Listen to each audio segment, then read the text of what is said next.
দিয়াৰ এটা গুৰুত্বপূৰ্ণ খবৰ দিয়াৰ চেষ্টা কৰিছো ৰাজ্যৰ লাখ লাখ ৰেচন কাৰ্ড হিতাধিকাৰীৰ বাবে এটা গুৰুত্বপূৰ্ণ খবৰ ৰেচন কাৰ্ড সন্দৰ্ভত এই মুহূৰ্তত কঠোৰ হৈ পৰিছে প্ৰশাসন নিয়ম বৰ্হিভূত হলেই বাতিল কৰা হ'ব পাৰে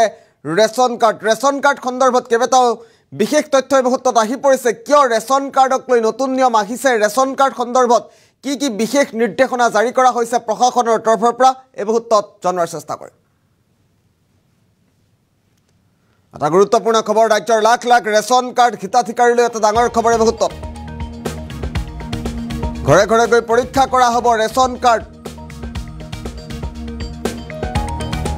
ঘৰে ঘৰে গৈ ৰেচন কাৰ্ড পৰীক্ষা কৰা হ'ব বাৰ্ষিক আয় 4 লাখৰ ঊৰ্ধ্বত থকা পৰিয়ালৰ ৰেচন কাৰ্ড বাতিল কৰা হ'ব পৰিয়ালত চাকৰি থাকিলেও বাতিল হ'ব ৰেচন কাৰ্ড এটা অত্যন্ত জৰুৰী খবৰ নিয়ম নামানি ৰেচন সামগ্ৰী লৈ থকা লোকৰ বাতিল হ'ব ৰেচন কাৰ্ড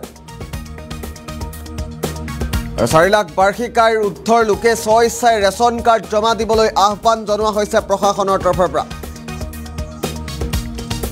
এটা গুৰুত্বপূৰ্ণ খবৰ স্বইচ্ছাই জমা দিলে ৰেচন কাৰ্ডৰ গৰাকীক প্ৰশংসাও জনাব বিভাগে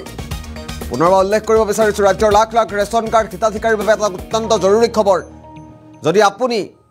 আপোনাৰ বাৰ্ষিক আয় যদি 4 লাখ টকাৰ ওপৰত 4 লাখ টকাৰ ঊৰ্ধ্বত তাৰ পিছতো যদি আপুনি ৰেচন সামগ্ৰী এতিয়াও লৈ আছে তেন্তে আপোনাৰ বিপদ নিশ্চিত বাৰ্ষিক আয় 4 লাখৰ ঊৰ্ধ্বত থকা পৰিয়ালে ৰেচন সামগ্ৰী ল'ব নোৱাৰিব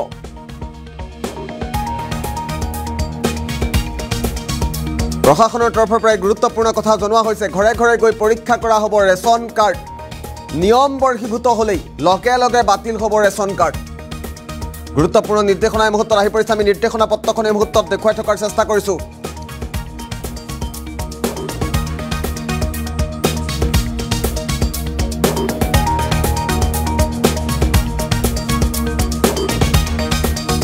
বাৰ্ষিক আয় 4 লাখ টকাৰ ওপৰত যদি কোনো ব্যক্তিৰ বাৰ্ষিক আয় যদি 4 লাখ টকাৰ ওপৰত হয় তাৰ পাছতো যদি ৰেচন সামগ্ৰী গ্ৰহণ কৰি আছে ৰেচন সামগ্ৰী লৈ আছে তেন্তে সেই ব্যক্তিৰ ৰেচন কাৰ্ড লগে লগে বাতিল হ'ব আৰু এবাৰ ঘৰে ঘৰে গৈ ৰেচন সামগ্ৰী পৰীক্ষা কৰিব ৰেচন কাৰ্ড পৰীক্ষা কৰিব বিভাগে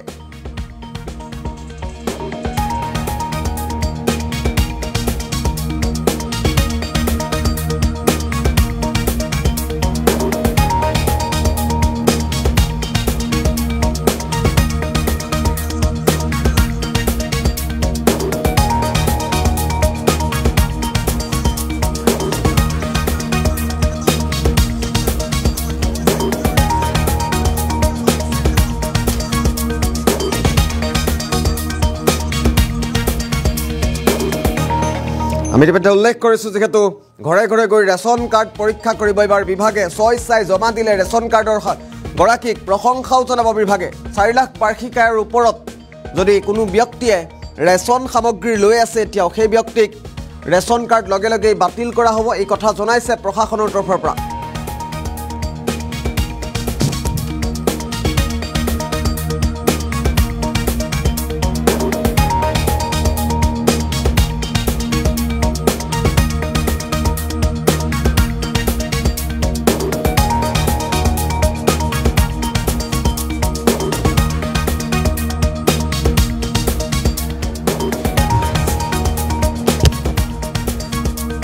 আমি ইতিমধ্যে উল্লেখ কৰিছো যেহেতু ৰাজ্য চৰকাৰৰ তৰফৰ পৰা প্ৰশাসনৰ তৰফৰ পৰা গুৰুত্বপূৰ্ণ নিৰ্দেশনা জাৰি কৰা হৈছে নিয়ম নামানি ৰেচন সামগ্ৰী লৈ থকা লোকৰ বাতিল কৰা হ'ব ৰেচন কাৰ্ড আৰু ৰেচন কাৰ্ড সন্দৰ্ভত শেহতীয়া খবৰ এই মুহূৰ্তত জনাইছো প্ৰশাসনৰ তৰফৰ পৰা এখন বিশেষ নিৰ্দেশনা পত্ৰ দিয়া হৈছে আমি নিৰ্দেশনা পত্ৰখন এই মুহূৰ্তত দেখুৱাৰ চেষ্টা কৰিম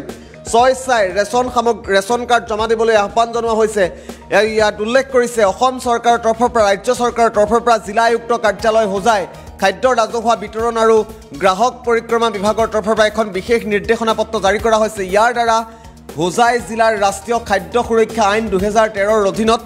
বাছনিকৃত সমূহ ৰেচন কাৰ্ড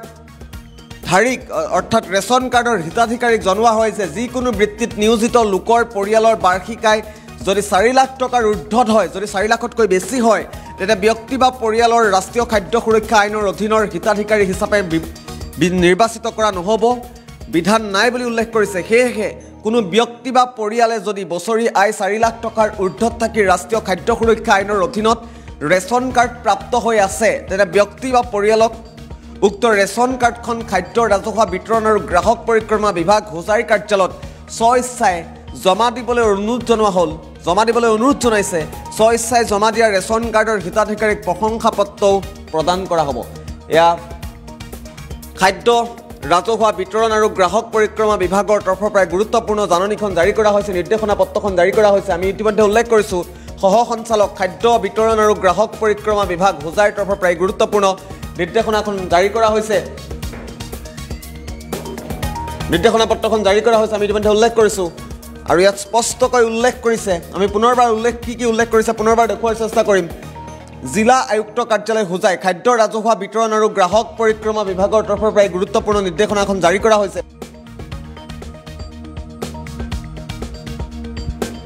ইয়াত স্পষ্টকৈ উল্লেখ কৰিছে ইয়াৰ দ্বাৰা হোজাই জিলাৰ ৰাষ্ট্ৰীয় খাদ্য সুৰক্ষা আইন 2013ৰ অধীনত বাছনিকৃত সমূহ ৰেচন কাৰ্ডধাৰীক জনোৱা হয় যে যিকোনো বৃত্তিত নিয়োজিত আপুনি যি বৃত্তিতে জড়িত হৈ নাথাকক কিয় যদি আপোনাৰ বাৰ্ষিক আয় 4 লাখ টকা বা 4 লাখ টকাৰ ঊৰ্ধ্বত হয় তেন্তে আপুনি যদি ৰেচন সামগ্ৰী এতিয়াও লৈ আছে ৰেচন সামগ্ৰী যদি আপুনি গ্ৰহণ কৰি আছে তেন্তে আপোনাক